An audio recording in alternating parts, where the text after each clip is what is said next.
Hi, for completeness, I'll just go through the arc or the inverse functions, the functions that are related to the common trig ratios that we just covered in the previous video.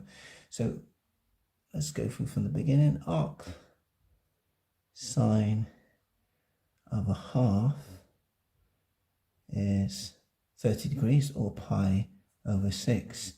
We do know that sine of pi over 6 is a half. So arc sine of a half is pi over 6. Arc cos of root 3 over 2 is also pi over 6.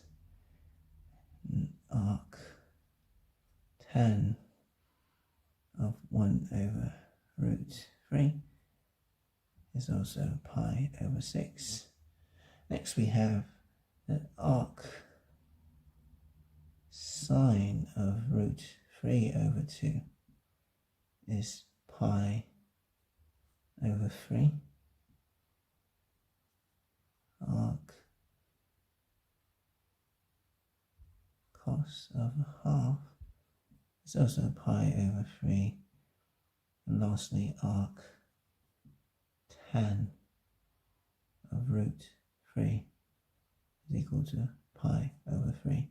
As I said in a previous video, once you know the common trig ratios, this is just about going in reverse order to get from the ratio to the angle using the arc sine function. Thanks for watching this video, and I'll see you on the next one. Bye for now.